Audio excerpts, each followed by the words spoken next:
Bom dia, senhoras e senhores, meus pequenos monstrinhos. Olha só, se a gente tivesse que escolher um dia para day off nessa semana, o dia é hoje, pegar o carro e ir para a praia. Por quê? Olha só, o calendário não tem muita coisa hoje. Eu filtrei o calendário aqui por 3 estrelas durante essa semana, e essa semana está pesada. Amanhã, por exemplo, a gente tem divulgação de inflação ao consumidor nos Estados Unidos. Na quarta-feira, inflação para o produtor, mais FONC, tá certo? Na quinta tem divulgação de taxa de juro na zona da Europa e na quarta-feira ainda, cadê? Onde é que tem divulgação de taxa Selic? Ó, na quarta-feira, tá certo? Dia 13, além de vencimento de opções do Ibov, a gente tem a divulgação da taxa Selic. Então, quinta-feira pode ter rescaldo disso. Na sexta-feira, nós vamos ter os 4 bruxinhos lá, vencimento geral de opções dos Estados Unidos, tem vencimento de opções aqui no Brasil, então a semana está recheada, está muito bonita, ou seja, é provável que tenhamos alta volatilidade aí nos preços, tá certo? Aqui no setor, no interno, na política, nós estamos tendo um pequeno conflito aí no governo, tá certo?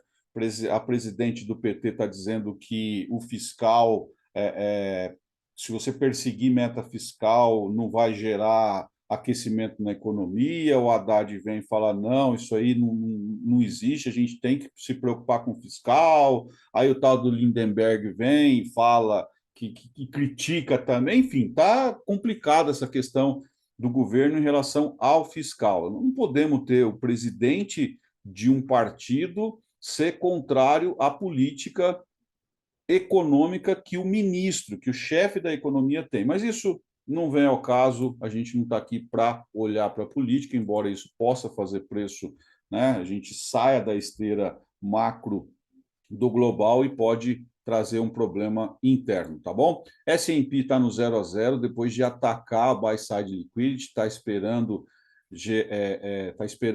a divulgação dos indicadores, né? 161 feito pela segunda vez, esse cara pode explodir, pode atacar, pode entrar em rally aqui. DXY trabalhando numa mitigação de uma queda. O petróleo também trabalha alvo de 141, ameaçou ir no 161, ele está estendendo essa estrutura, né? Ainda não começou a mitigação, a gente não tem swing high rompido aqui ainda. E agora a gente vai para o minério, minério pequena queda, 0 a 0, ainda é muito cedo para as ADRs, vamos olhar Ibov, no diário e vamos olhar no semanal. Começando pelo semanal, ele está deixando um candle de topo, uma formação de candle de topo, é um enforcado, tá certo? Praticamente mesma máxima dos candles. Essa formação sugere ataque à mínima deste candle, que poderia iniciar realmente uma reversão ou pelo menos um pullback mais acentuado. Já no diário, o fechamento que nós tivemos na sexta-feira, a sugestão é ataque à máxima, tá certo? Então, no longo prazo, a gente pode começar realmente uma mitigação semanal, a gente ainda não tem uma mitigação nem diária por conta da formação que a gente vê. Ele precisa romper essa região do 560 ali, por exemplo, não, no 125, 560, ele precisa romper essa região, que é o que sugere o gráfico semanal, para começar uma mitigação. Por enquanto, a gente tem estruturas em programa de compra, né, em entrega de compra.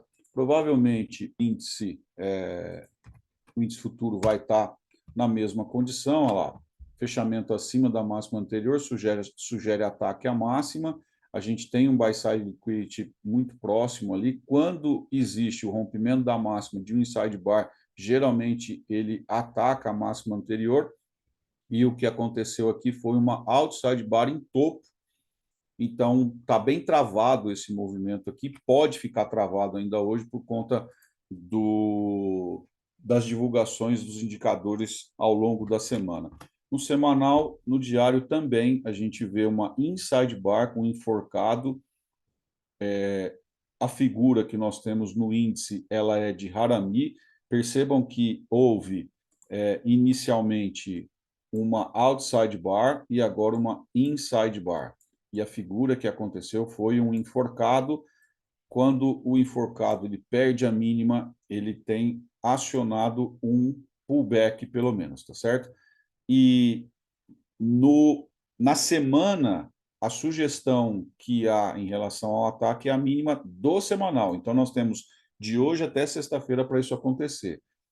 Voltando para o gráfico diário, a gente pode notar que o ataque, que é o gráfico diário, a gente vê que o ataque a sugestão, né, é atacar a máxima do dia. Então, eu estou com problemas de estabilidade na minha internet. Hoje, ainda bem que hoje não é um dia de alta volatilidade, então eu vou ficar muito mais focado nos estudos e na preparação das aulas, né? Começamos o programa de 6+6. Hoje serão 6 semanas de fundamento, depois mais 6 semanas de acompanhamento do conteúdo que nós vamos apresentar de uma forma bastante participativa, ou seja, quem se voluntariar, quem for voluntário para fazer o acompanhamento, ele vai precisar mostrar a sua operação, vai ter que dizer por que entrou, por que saiu, onde é que é o risco-retorno, onde é que a matriz aconteceu, a matriz de decisão aconteceu, e isso é extremamente gratificante do ponto de vista do seu pequeno instrutor. Isso muda a forma pela qual o operador enxerga o mercado. Ele começa a se preocupar para poder apresentar o tipo de operação que ele fez. E só o fato de você ter que fazer isso já muda a sua maneira de olhar para o mercado. Porque se você não está entendendo o que você está fazendo, você não vai conseguir explicar para ninguém. Tá bom? Então, excelente pregão a todos. Nos vemos na sala daqui a pouco, à medida do possível. Fiquem com Deus. Tchau, tchau.